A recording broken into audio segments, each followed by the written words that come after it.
شكلنا هبل قوي، احنا لابسين عريس وعروسه واقفين في وسط الاوضه كده. بحبك. عارفه. حلوه، عارفه دي عجبتني. كويس برضو انك انت تبقي عارفه. انا مبسوطه. وانا مش عاوز حاجه من الدنيا غير انك تكوني مبسوطه. ده وقته من الرزق ده. ده وقتك يا نهال. مصيبة يا طارق. لؤلؤ سربت خبر جوازكم، والخبر خلاص بقى ترند على السوشيال ميديا وكل البرامج والمواقع بتتكلم عنه. غيرت اتفاقنا وسربتي خبر جوازنا ليه؟ انا ما عملتش حاجه، وايدك اللي اتمدت عليا دي قسما بالله لا اعيطك عليها. ما هو الغلط مش عليكي، الغلط عليا انا اني نزلت النزوله دي. نزلت النزوله دي؟ طبعا كان لازم ابقى عارف كويس قوي اني هبقى اهبل لما اسمع كلمه من واحده زيك، واحده ما بيهمهاش غير نفسها، واحده تربيه ملاجئ. تربيه ملاجئ؟ صح، انا تربيه ملاجئ. خلي عندك كرامه بقى وطلع تربيه الملاجئ، يا اما افتح دماغك دي نصين. انت طالق.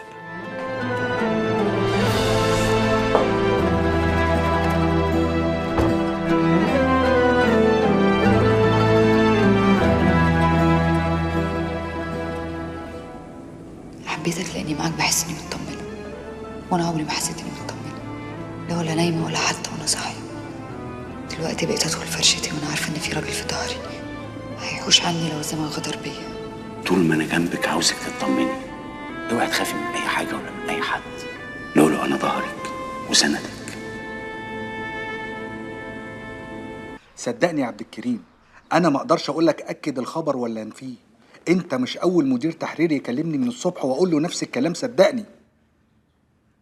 لا لا لا لا، انا ما عنديش معلومه مخبيها عنك وقلتها لغيرك. لا معلش، دي حاجه شخصيه ولازم ارجع فيها لؤلؤ، وهي لسه قافله تليفونها من امبارح مش عارف اوصل لها. معلش عشان خاطري ما تنزلش تصريح على لساني لحد ما اقول لك، وصدقني هتبقى انت اول واحده اقول له الخبر. مع السلامه. انا تليفوني ما بطلش رن من الصبح، ما بين برامج ومجلات ومواقع اخبار، وكلهم مفيش غير على لسانهم ناكد الخبر ولا ننفيه، وانا مش عارف ارد عليهم اقول لهم ايه. والهانم والاستاذ قافلين موبايلاتهم وعايشين حياتهم ولا على بالهم. انا مش مطمنه، لان لؤلؤ وطارق لو قرروا يعملوا كده كانوا على الاقل هيرسونا، وبعدين طارق مش في يوم وليله هيقتنع كده ان هو يعلن جوازه، ده غير بقى ان قفله موبايلاتهم من امبارح دي ما تطمنش. عندك حق وكلامك صح، الموضوع فيه حاجه مش مريحه. الموضوع اتنشر بسرعه كده بطريقه غريبه، كأن في حد ورا الموضوع ده. انا ابتديت اقلق على لؤلؤ. حلوة قوي الأخبار اللي أنت نزلتها. دي الفلوس اللي احنا اتفقنا عليها. بس لو عرفت تصورهم لي كده كام صورة مع بعض هديلك الضعف. وانا اوعدك ان خبر جواز لؤلؤ وطارق هركبهولك الترند، وهيفضل في الترند لمده اسبوع، والخبر اللي جاي بصوره. بس انا مستغربك قوي، دايما الاخبار اللي كنت بتصدرها لي اشتغل عليها لطارق النصار كانت عن اعماله الخيريه ودعمه للشباب. انت ليه عايز تضحيه دلوقتي؟ كده مش حلو. نفذ اللي بقولك عليه ويلا انزل بقى عشان متأخرة. سلام يا استاذه.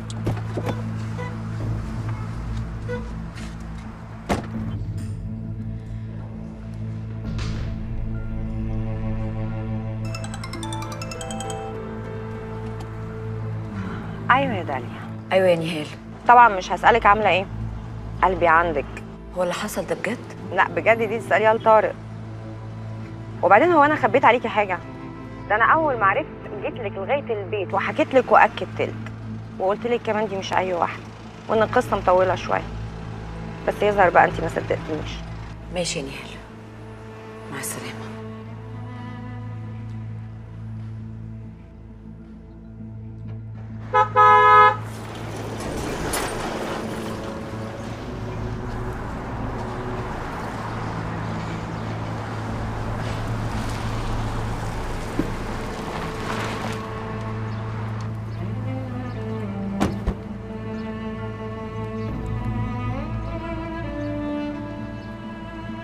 اتفضلي يا نجمة، احنا وصلنا. ست لؤلؤ اتفضلي.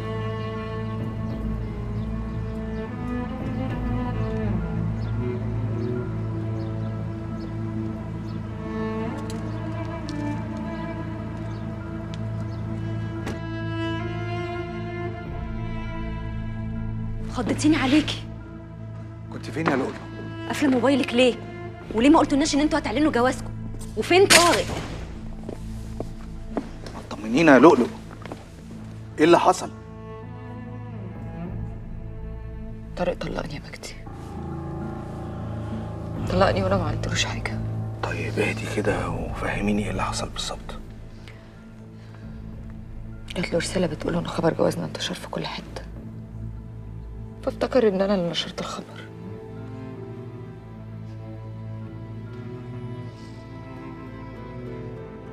اتخانق معايا، ضربني وقال لي اني بتاعت ملاجئ. طب كان اتجوزني ليه؟ سابني احبه ليه؟ ما بعدش ليه عن تربية الملاجئ؟ ولا هو عادي ان احنا ندخل قلوب الناس وندوس عليها ونمشي؟ طب انت ليه بس ما فهمتيهوش بالراحه انك مالكيش دعوه بالقصه دي خالص؟ ملحقتش. اول ما جاله الخبر نزل فيه اهانات. طب هي الرسالة دي جات له من مين؟ من الحرباني هي ما هنش عليها حتى تستنى لحد ما نرجع. قالت تبخي فينا واحنا مبسوطين. طب اهدي كده وانا هفهمه انك مالكيش ذنب في اللي حصل. يفهم ولا ما يفهمش، انا خلاص مش عايزه اشوف وشه. انا اول مره في حياتي حد يدوس عليا وانا واقفه متكتفه. اول مره ما اعرفش اخد حقي. انت متعصبه دلوقتي، فياريت ما تاخديش اي قرار. اطلعي انت ارتاحي واهدي كده، سواء عايزه ترجعي له ولا لا فهو لازم يفهم انك مالكيش يد في اللي حصل ده. مروه خديها الاوضه ترتاح شويه. يلا حبيبتي.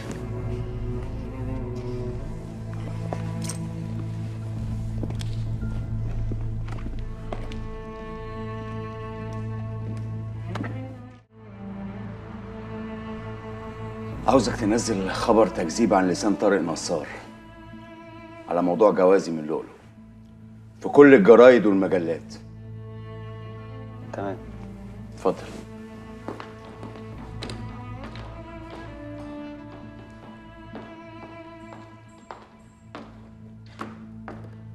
طارق، مجدي هلال بره وعايز يقابلك. دخليه وتعالي معاه، خلينا هنشوف هيقول ايه. حاضر.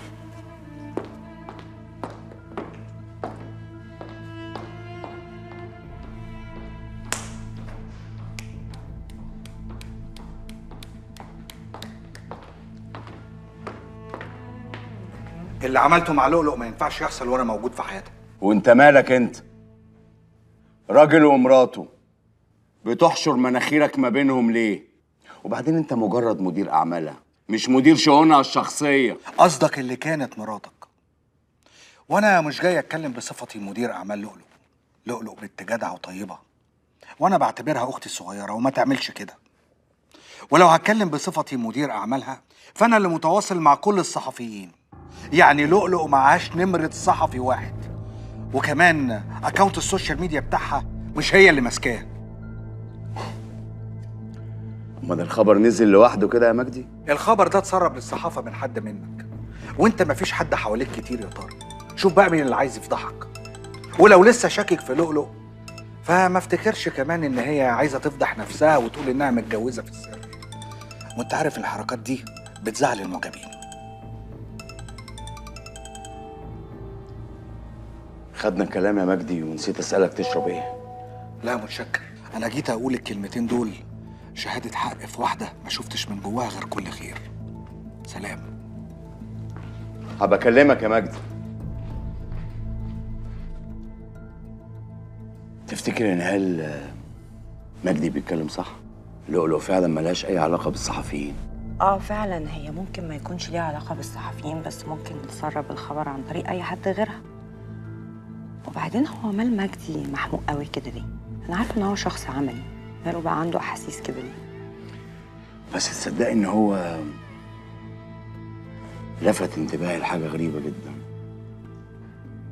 القريبين اللي حواليا اللي يعرفوا الخبر ده مش كتير، تقريبا مفيش غيري. بس انا طبعا مش بشك فيكي لا سمح الله، بس عاوزك تفكري معايا. تفتكري مين؟ تكونش البت مروه اللي هي بتعتبر لؤلؤ زي اختها وعارفه ان حركه زي دي ممكن تاذيها جدا؟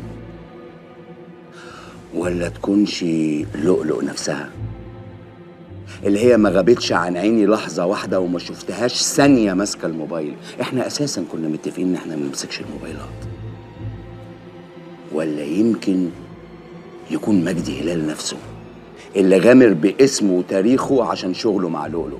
اصل مجدي ده عمره ما اشتغل غير مع مطربين كبار، اول مره يمسك شباب صغيرين جداد. فبيتهيألي كده بالتحليل ان دول مستحيل يكونوا هم اللي سربوا الخبر. طب وانت شاغل نفسك ليه بمين اللي سرب الخبر؟ ما الخبر نزل خلاص واللي حصل حصل. عندك حق، الخبر نزل خلاص. قولي لي يعني، هل هو عفيفي بتاع السوشيال ميديا كان بيتصل ليه بيكي ومجدي هنا؟ اكيد طبعا كان هيسألني على حاجة في الشغل. اكيد طبعا هيسألك على حاجة في الشغل، امال يعني هيسألك على حاجة شخصية؟ بس بيتهيألي ان الراجل ده شغله مع الماركتينج تيم، مش كده؟ بس كتير قوي بيتصل بيا عشان ياخد كونفirmation على حاجات. كونفirmation؟ طب انا بيتهيألي ان انا سمعت صوت رسالة، ما تيجي نشوفها كده، يمكن يكون مستعجل على حاجة في الشغل. قولي، ما انا هشوفها بعد كده وحابه انا ابلغ الماركتنج تيم. لا، هنشوفها سوا عشان نشوف هو وصل لايه في الشغل، بعد كده نبقى نبلغ الماركتينج تيم. افتحي المسج. هو في ايه يا طارق؟ افتحي المسج يا نهال. اكتبي الباسورد.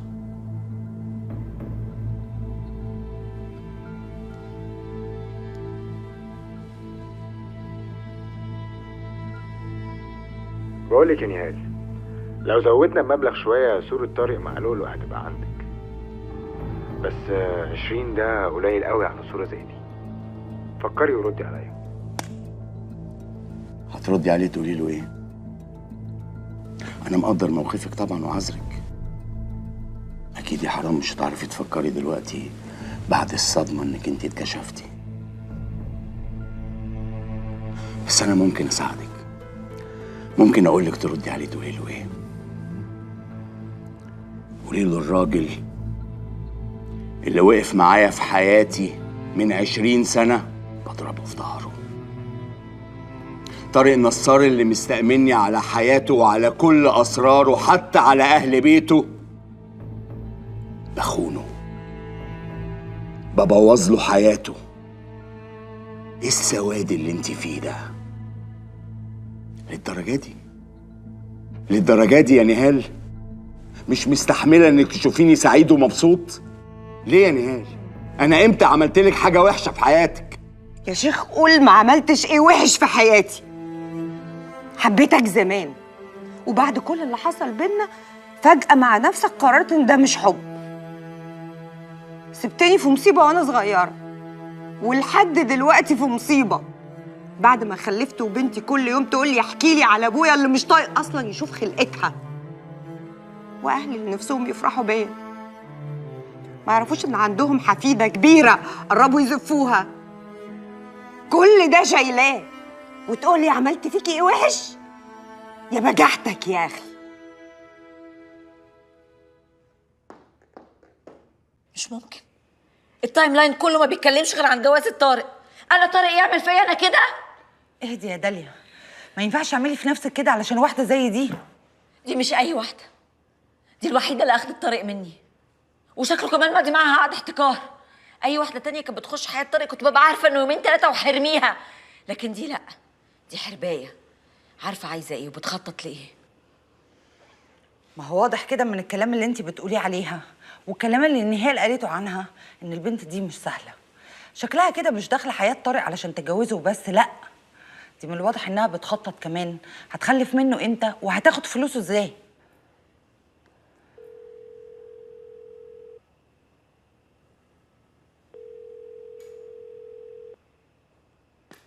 مش ممكن، للمره ال500 بكلمه عشان يفهمني ايه اللي بيحصل مش بيرد عليا. انا قلت لك يا حبيبي من داي 1 ان البت دي مش سهله، دي عرفت توقع طارق نصار. يا حبيبتي طارق نصار ده مش محتاج واحده زي لؤلؤ عشان توقعه. طارق نصار اساسا نسوانجي وانا عارفه. بس البنت تستاهل بصراحه. تستاهل الضرب. طبعا تستاهل الضرب. امال انا قصدي ايه؟ بقول لك ايه، اوعى تكون فاكر انها واقعه في دباديبه وبتحبه. لا يا حبيبي، هي حابه قرشيناته، حابه الفلوس. طب تصدق بقى وتراهن ان هي اللي سربت خبر الجواز عشان تخرب بيته وهو اللي يفضل معاها؟ يا حبيبتي من غير ما اراهنك ولا حاجه، هي بنت وحشه وعايزه تخرب عليه بيته وعياله. ما تسيب البتاع ده بقى وتركز معايا. حاضر يا ستي. شوف يا كمالي، احنا من ساعه ما بنصحى لغايه ما بننام ما وراناش غير لؤلؤ لؤلؤ. انسيها شويه وفكك منها وركزي في روحك. مساء الفل والجمال على اجمل ناس في العالم. عندي خبر ليكي هيطيرك هيجننك كده من الفرحه. ايه؟ عرفت من مصادر ليا جوه شركه طارق نصار انه هينزل خبر تكذيب من جوازه من لؤلؤ. شفت؟ صدقتني؟ مش انا قلت لك انها دبسته وهو دلوقتي اللي عايز يخلع؟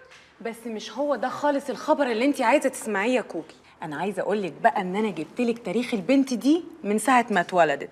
الهيستوري كله مليان اكشن، سجون بقى على ملاجئ، كل اللي نفسك فيه. طب بقول لك ايه بقى، كلمي لنا حد من مذيعين حبايبنا حالا.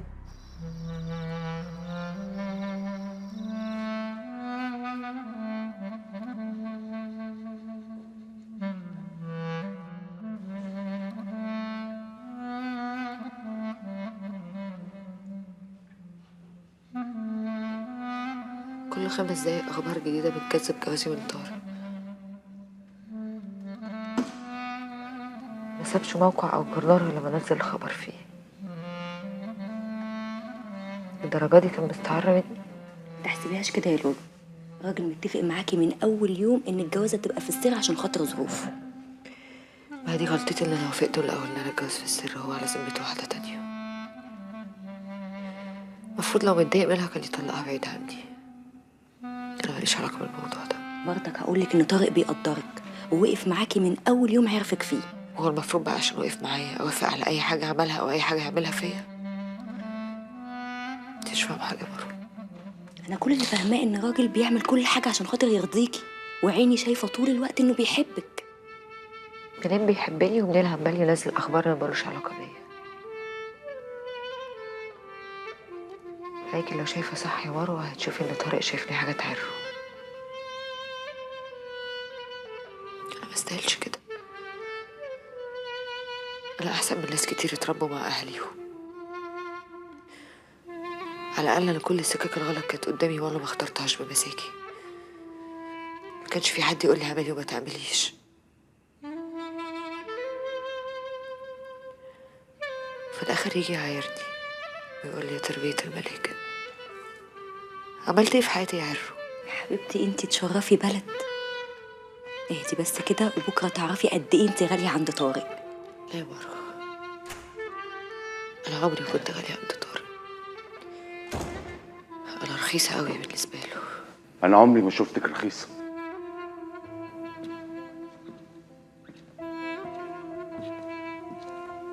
بالعكس. طيب انا هستأذن انا واسيبكم تتصافوا.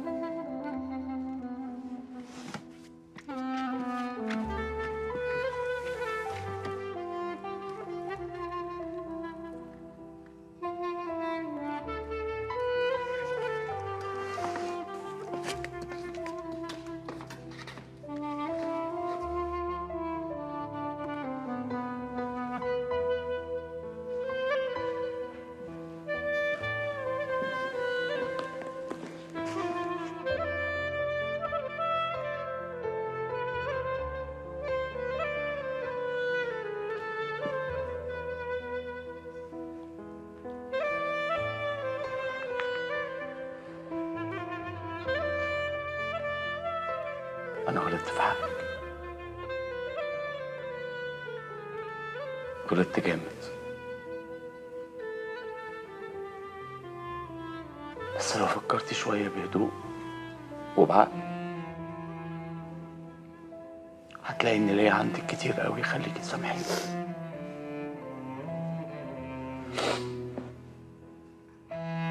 أنا فهمت غلط. ما شفتش الحقيقة اللي قدامي. الحقيقة إن أكتر إنسانة حبيتها في حياتي انت وظلمتها.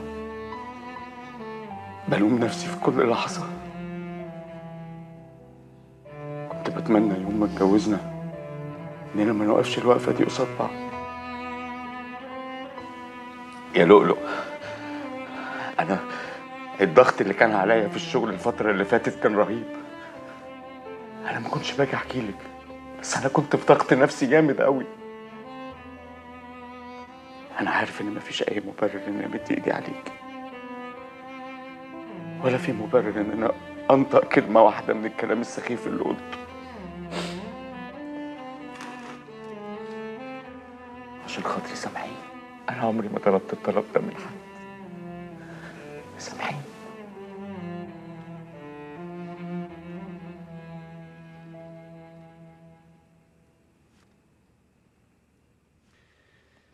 انا خايفه قوي على لؤلؤ يا مجدي. دور الاكتئاب اللي هي فيه ده انا اول مره اشوفها فيه. انا خايفه يحصل لها حاجه. انا عارف ان انتي صاحبتها من زمان وعشرة سنين، بس انا من اول ما شفت لؤلؤ شفت جواها طاقة نجاح ما بتقفش. مفيش حاجة ممكن تكسرها. انت ما تعرفش هي كانت متعلقه بطارق قد ايه، وطارق كسر فرحتها. اديني سايباهم في الفيلا هم بيتصافوا. يا رب بس يعرف يصالحها. لؤلؤ ما بتسامحش ابدا. عشان كده لؤلؤ لازم تشتغل وتقف على رجليها. لازم تقنعيها انها ترجع تشتغل تاني وتقف على الستيج وتشوف قد ايه حب الناس ليها. هتفرق معاها كتير.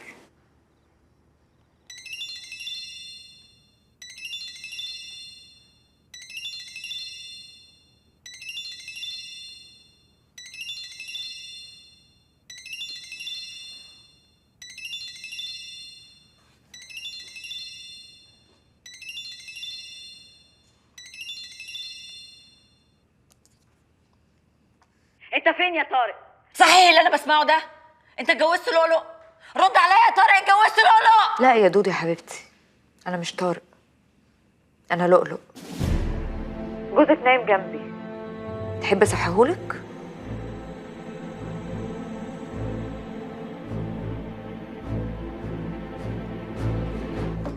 طارق، طارق،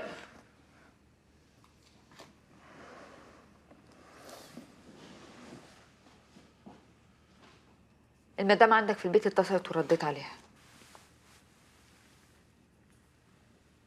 وقلت لها ايه؟ لا ده بقى المدام تقوله لك لما تروح البيت، لان البيت ده ما بقاش بيتك. ده شيك بتمن الفيلا اللي كتبتها باسمي لما اتجوزنا، وده شيك بتمن كل مليم صرفته عليا من يوم ما عرفتك.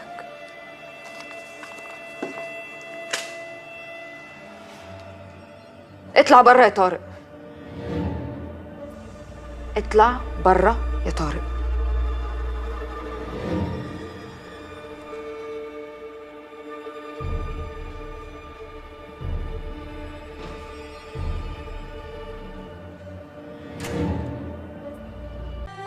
أنا سنية سيد بدوي، قصدي لؤلؤ. عشت 25 سنة في حياتي فقيرة كح، بس لعبت معايا من فترة وبقت الفلوس عندي أكتر من عدد حبات الدقيق اللي في كل رغيفة العيش البلدي اللي كلتها وأنا في الملجأ. ما أنا متربية في ملجأ، بس خلاص بقى، الله يرحمه ويرحم أيام. أنا بنت النهاردة لؤلؤ، أشهر مغنية في الوطن العربي. بس عشان أوصل إني أقول الجملة اللي أنا لسه قايلاها دي، شفت حاجات كتير وخسرت حاجات أكتر، إلا شرفي. والله العظيم إلا شرفي. دي الواحدة عشان تبقى مستورة بيطلع عين اللي خلفوها، أمال عشان تبقى زي بيطلع إيه؟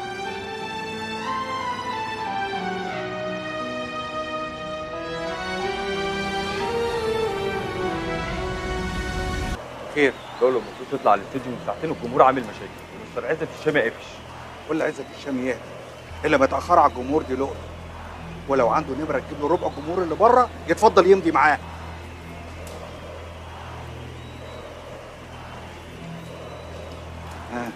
ايه الاخبار؟ فكت؟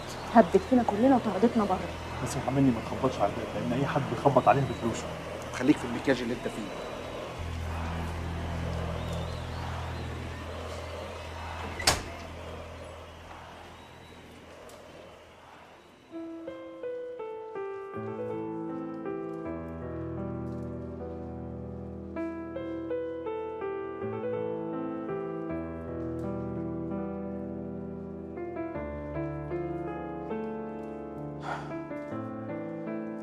متضايقه ومش قادره تطلعي.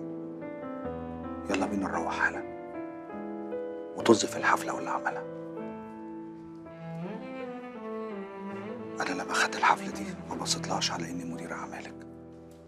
انت عارفه اخر همي لو المكسب فلوس. انا خدت الحفله دي عشان خاطرك انت، عشان ما ينفعش نغيب عن الناس، والنجم اللي يغيب عن الناس يغيبوا عنه. مبقتش فارقة،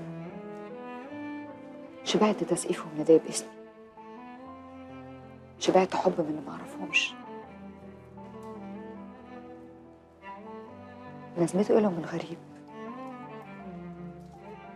طب حلاوته لو من قريب يا مجدي.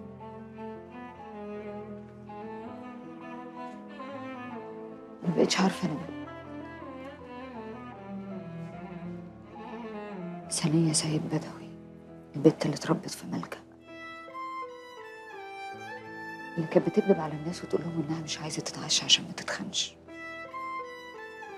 وهي ما بتتعشاش عشان ما عندهاش عشاء. ولا لؤلؤ النجمة اللي عندها فلوس لو مشيت عليها المشي يخلص والفلوس لأ. أنا بقيت كارهة نفسي والدنيا يا مجدي، مش عارفة الدنيا بتديني ولا بتاخد مني. الدنيا ربنا سخرها لك يا لؤلؤ. أي حد يسمع كلامك دلوقتي هيجيله عدها، هيقول هو إيه اللي ممكن يزعلها مهما حصل، ما هي عندها كل حاجة. انتي نجمة الوطن العربي يا لؤلؤ، وانتي لسه عيلة في عز نجوميتك وشبابك. اللي حصل لك ده كبير ويعلم، يوجع ماشي، ليه مخليه يهد ويوقع؟ اللي حصل لي كبير ويعلم؟ حصل لي مش بس يهد ويوقع، اللي حصل لي ملأ قلبي سواد وقهر، والوجع بالنسبة للي أنا فيه بقى كلمة بسيطة قوي. ما بيحسش بالتعب إلا صاحبه، والدمعة ما بتحرقش غير العين اللي نزلت منها.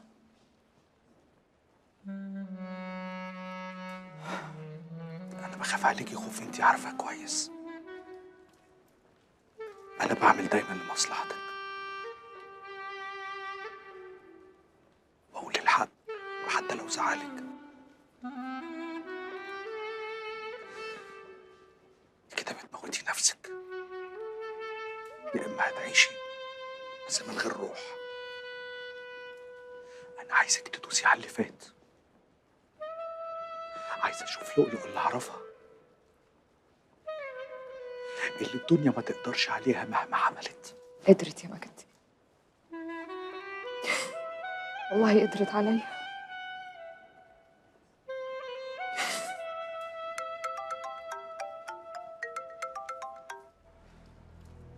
أيوة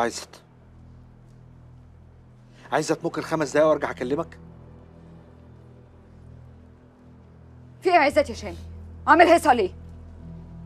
وهو الجمهور كان جاي عشان يسمعني ولا جاي عشان ينقطك في فرحك فانت محرج منهم؟ لما يبقى يجي لي مزاجها بقى اطلع، وكفايه زن بقى الله يرضيك بدل ما اخد بعضي وامشي، وبقى اطلع غني لهم انت بقى.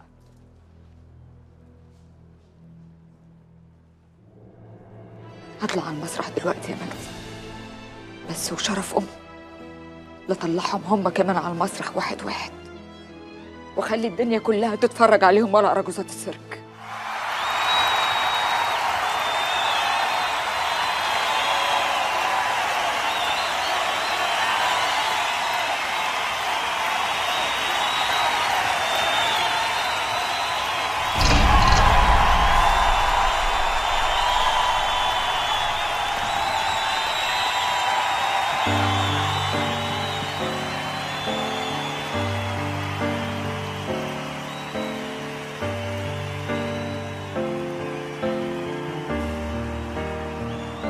جاي بعد ايه؟ ما انا كنت ملكك، مستعدة اموت عشانك. كان كل همي لو ضعفت اشيل بدالك، اخرتها بعتني بالرخيص الله يسامحك. سؤال بتطمن صحيح، لا حلوة منك. ارتاح أنا بعدك بعيش أجمل حياة.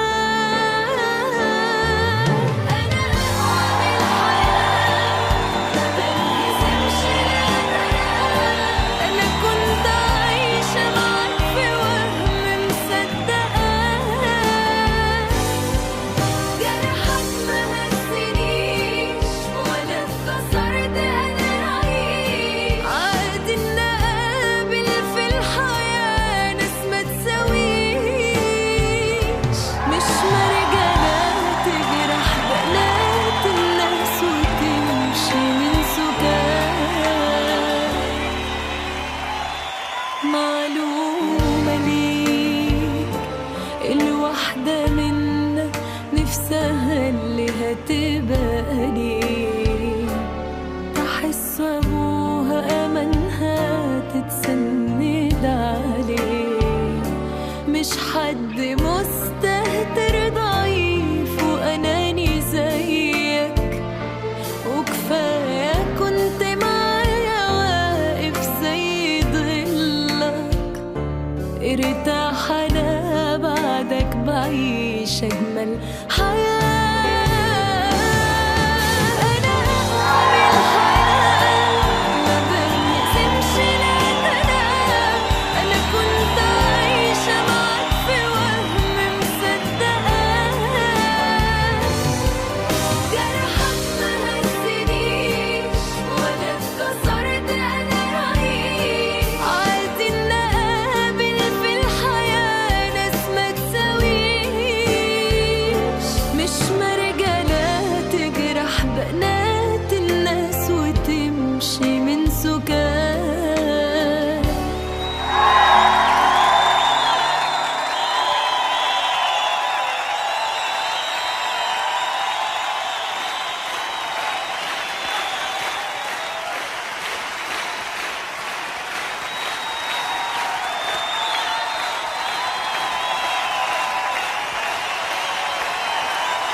انت على المشوار اللي قلت لك عليه.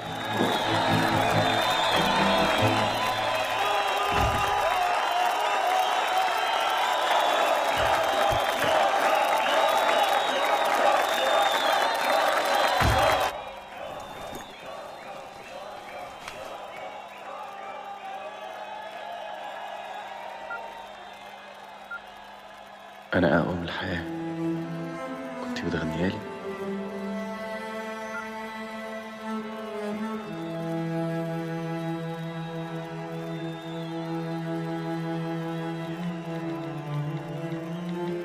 دي مجرد أغنية.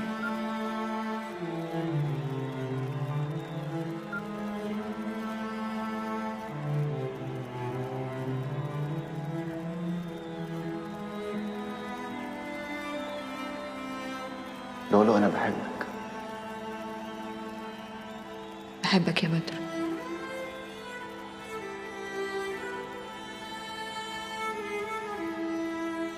بحبك يا لولو. وأنا كمان بحبك يا طارق.